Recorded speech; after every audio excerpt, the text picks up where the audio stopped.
plains were once home to the buffalo. Great herds stretched as far as the eye could see. Today, the buffalo are mostly gone. So too are the people who hunted them. The people who called this land their home. The people of the plains.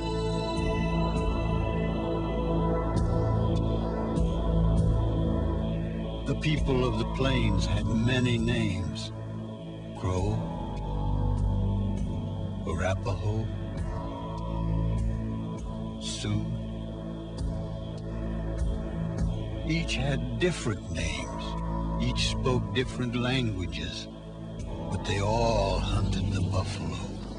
Where the buffalo went, so did the people. The buffalo provided food, clothing, and shelter. Riding on horseback, the plains people were bold and efficient hunters.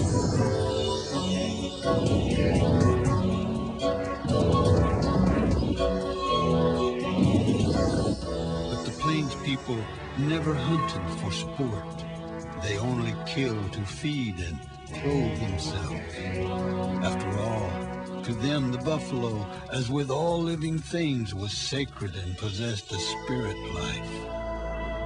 Everything in nature, the grass, the wind, the water, they all possessed a spirit life, and all were to be respected. Everything in the natural world had a reason for being here, and everything was connected to everything else in a spiritual way. But there were also evil spirits in the world, and when things went wrong, like drought, famine, disease, it was usually because of the evil spirits.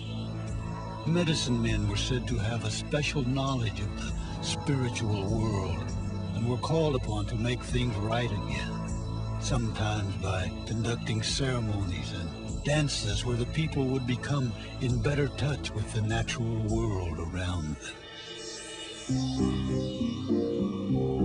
Respect for the natural world is evident in nearly everything the plains people did. Many of their possessions were adorned with animal likenesses. Their ceremonial pipes were not only colorful, but were sometimes carved with animal figures. And so too were many of their cooking and eating utensils. These serving spoons were carved from buffalo and ram horns. Their ceremonial clothing was among the most beautiful of all Native Americans. And so were the dolls they made for their children. This headdress was worn by a warrior who performed many acts of bravery, each feather representing some heroic deed. While they didn't have a written language, many plains tribes kept track of important events by painting pictures on buffalo hides. Each picture stands for 1 year. Who were the plains people? Where did they come from? How did they get here? While many Native Americans explain their origin in a different way, most anthropologists believe the following. About 30,000 years ago, North America looked much like it does today. A narrow stretch of ocean separated Asia from this continent. There were no people living here. Then ice began to advance across the northern hemisphere. As it did, sea levels dropped, exposing a land bridge connecting Asia with North America. Large game animals like bison and mammoth crossed this land bridge, entering the new continent, soon followed by Asian hunters. There were probably several migrations over thousands of years, and eventually the people spread throughout North and South America before the ice retreated and the land bridge became covered by water again. There were hundreds of tribes, but each can be classified into one of several groups according to the natural environment in which they lived. The names of these groups are the eastern woodlands, the plains, the southwest, the Great Basin, the plateau, California, and the northwest coast. Each of these groups lived in an environment that was unlike the others. None of the others lived in an environment that was quite like this one, the land of the Plains people. The Plains is made up of gently rolling land covered by tall grass and few trees. The land is ideal for the buffalo which once roamed here. Grazing on the wild grasses, the buffalo were free to migrate hundreds, even thousands of miles, following the same pathways year after year. And where the buffalo went, the people followed. They were nomads, following a nomadic life, always on the move, never in one place for long. What would it have been like to have lived back then, to have followed the buffalo? To have lived like the Plains people. We had not seen buffalo for many days. If they were anywhere near, my father would find them. He is one of the best in our village at finding the trail of the buffalo.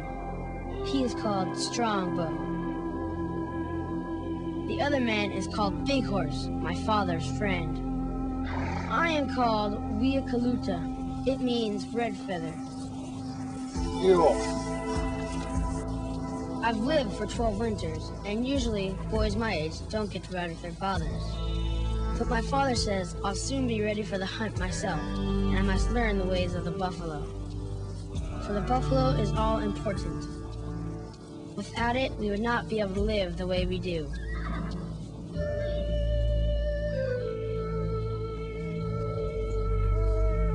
Our very homes are made from the buffalo. Our teepees have been sewn together from buffalo hides. A teepee makes a very nice home, and it is very quick to set up, which is a good thing because we're never in one place for long. My mother, Sound of the Wind, always sets up our teepee.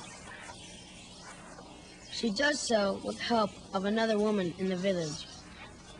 First, 3 lodge poles are set up to make the basic shape of the teepee. Thinner poles are placed between the 3 main poles. All the poles are then bound together.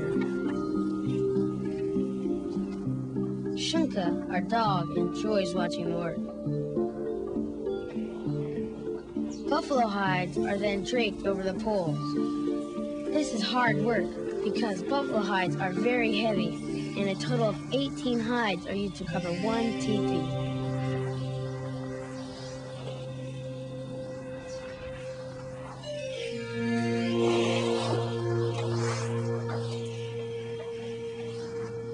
The hides are then stretched tight and pegged around the outside edge. The hammer my mother is using is made from an elk antler. While my mother puts up the real teepee, my little sister, runs like a rabbit, practices putting one up herself.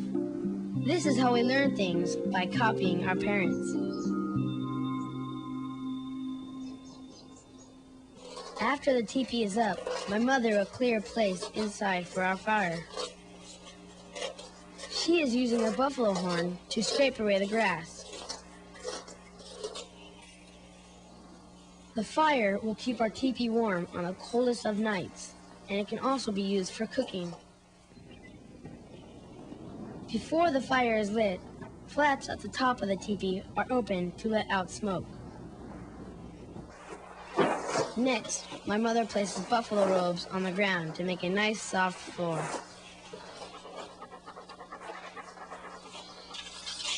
She sets up backrest.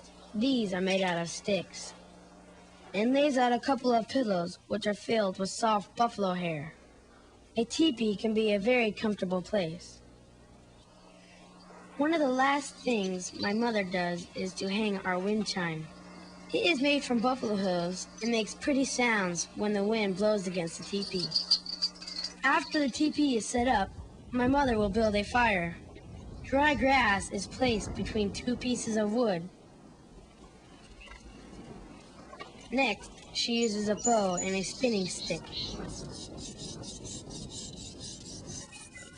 The spinning causes the wood to heat up.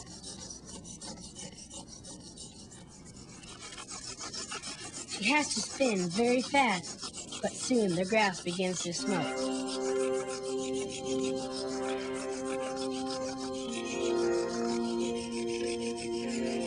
Then, at just the right moment, my mother will stop spinning so that she can blow on the smoking grass.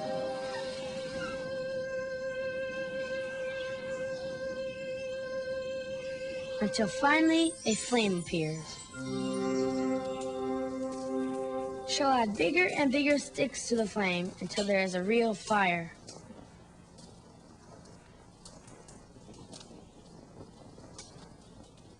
After the fire has been burning a while, my mother will remove one of the hot rocks. This is placed in a cooking bag. The rock will cause the water to boil in a very short time. After which, my mother will add some pieces of buffalo meat, which we eat practically all the time, as well as some prairie turnips, which grow wild just about everywhere. Runs like a rabbit, likes to add the final seasoning, in this case, some spearmint leaves. I almost forgot. The cooking bag is actually the stomach of a buffalo. It never leaks, even with boiling water inside. While my mother is cooking, my father will usually make tools and weapons. Our bows are made from tree branches. After removing the bark, a branch is carved to the proper shape using a stone scraper. It can take a long time, but gradually the bow takes shape. The bowstring is made from sinew, dried buffalo tendons. It first has to be shredded into thin strands. We use buffalo sinew to make thread, string, and rope. 2 strands have to be twisted and braided together.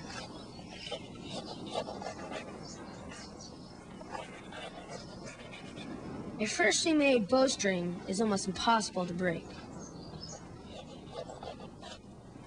Arrows are made from carefully selected branches of the currant bush. The bark first has to be scraped away, again using a stone scraper. It is then sanded between 2 coarse rocks, and then straightened using a buffalo bone with a hole in it. Straightening is very important because if an arrow isn't straight, it won't fly straight.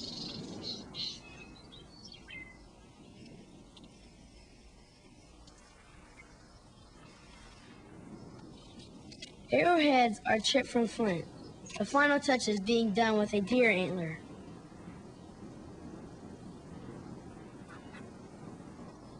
The arrowhead is then tied to the shaft with sinew.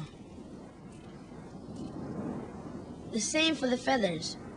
They are tied to the shaft with sinew. Then covered with a coating of glue, which is made from buffalo hide. A properly made bow and arrow in the right hands is a very deadly weapon. A single shot, aimed properly, can bring down a buffalo at full gallop.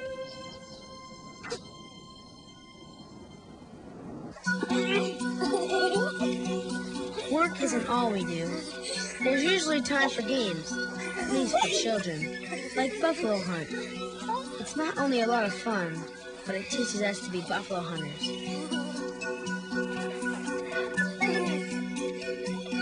Throw one up like a ball is always a lot of fun.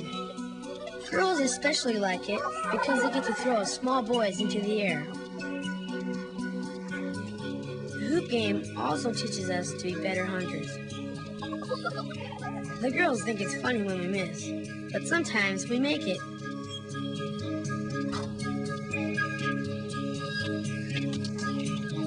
Shinny is another popular game. The object here is to hit a ball into your opponent's goal.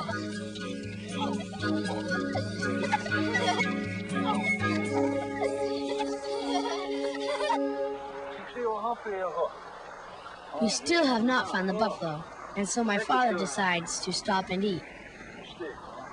My job is water boy, and that means I must fetch water for the men.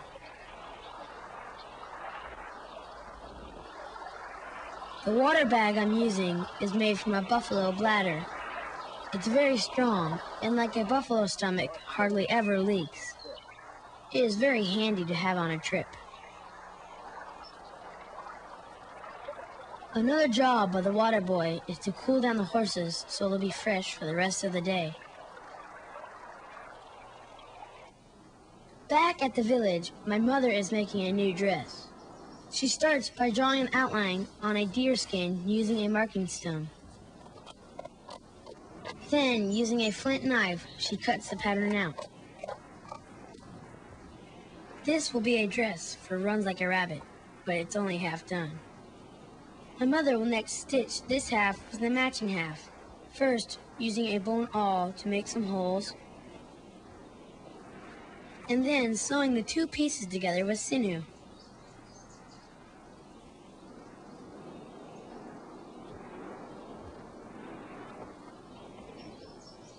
This is an everyday dress, so it won't be decorated.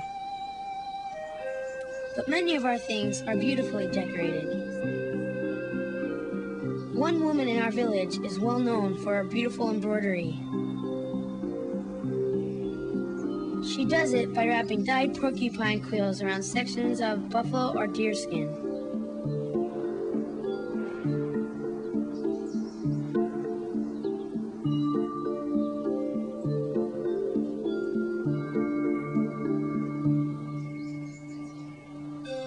This takes a lot of time. It will take several passings of the moon to finish a beautiful bag like this. Finally, we have found the buffalo. But there is a problem. There are many calves, which mean the buffalo will be very cautious. They'll run with the slightest noise. My father decides it will be best to use a sneak attack. He has brought a wolf skin for this very purpose. Wolves frequently follow the buffalo, and the buffalo are used to their presence. The buffalo will not be frightened by a single wolf.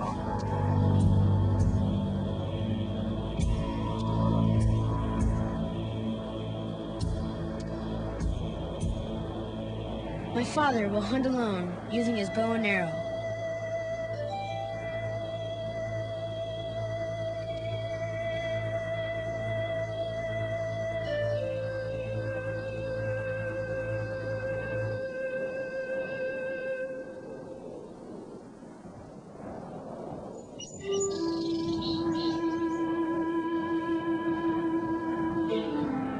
My father must move slowly and carefully. He doesn't want to frighten the buffalo.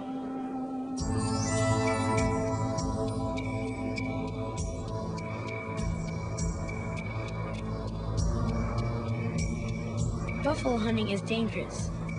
Several men in our village have been killed by charging bull buffaloes. It can take a long time to get close enough to shoot.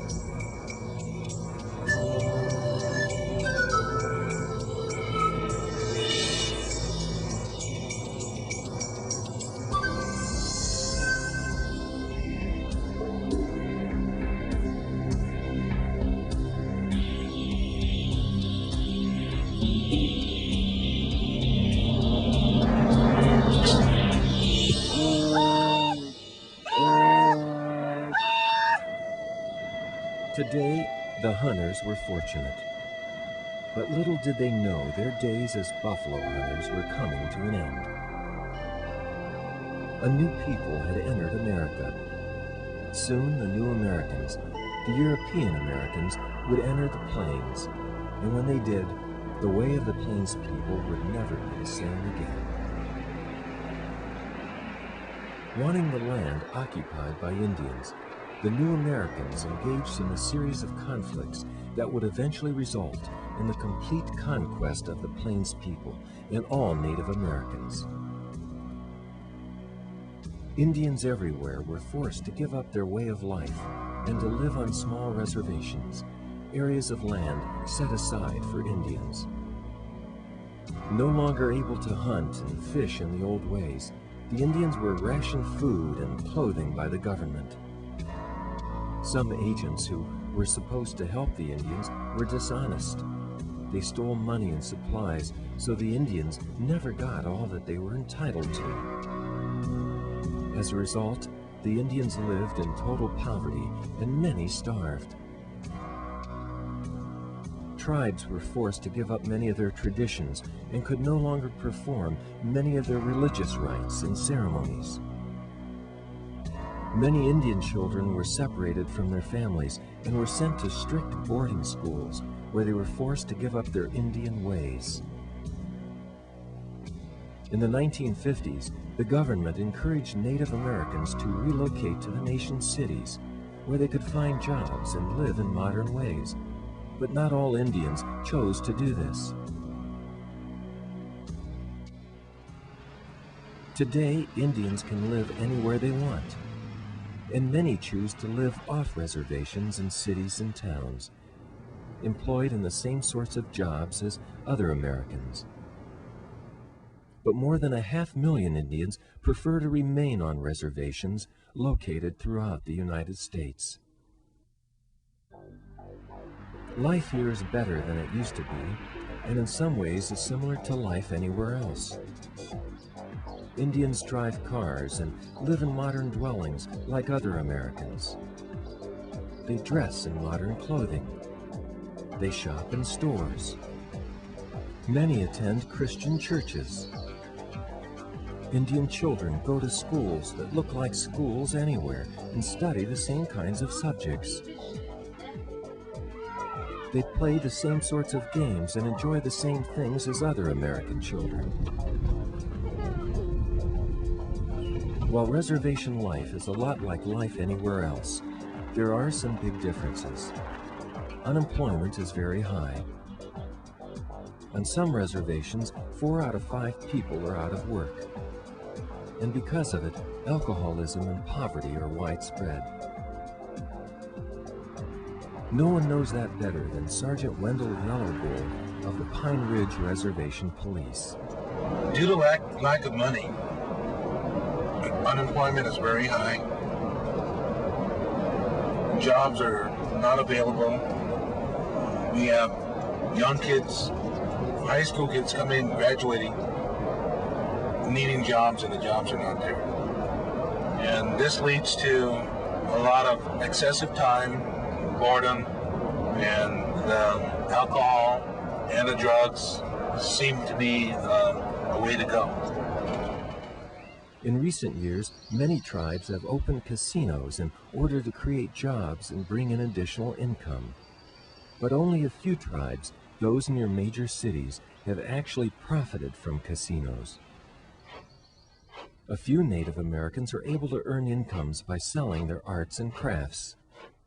Shane Espinosa is learning to tan hides in the way his ancestors did before him. Deer hides like this were used by Plains Indians to make dresses, shirts, and other types of clothing. Today, Shane sells his hides to earn needed money for himself and his family. Another longtime craft of many Plains tribes is porcupine quill work. Dolores Yellowbull, a Lakota Sioux, is working on a quill work piece she hopes to sell. The quills must first be softened, which is done by soaking them in the mouth. They are then wrapped around sections of deer hide. Quill work is used to decorate many items, like these wrist cuffs and barrettes. Mark Zimica has been carving ceremonial pipe bowls since he was a boy and has gone on to become one of the world's best pipe makers. While Mark uses some modern techniques, his pipe bowls are similar in style to bowls that have been carved for many generations and will sell for hundreds of dollars. Crafts like these not only bring in needed income, but they enable craftspeople to stay in touch with their traditional ways, and that's important to many Indians. That's why on many reservations, Indians are participating in ancient ceremonies, like the Sweat Lodge ceremony being prepared here by a spiritual leader and his assistant. Before the ceremony begins, hot rocks are brought into the lodge. Water will be poured on the rocks, creating steam. People will take their places in the lodge to pray, to sing, and to be physically and spiritually purified. One of the most exciting events on reservations are powwows, where Indians come together and participate in many activities like dancing. Dancing is not only fun, but the best dancers can earn thousands of dollars in prize money. There are separate divisions for men, women, and even children.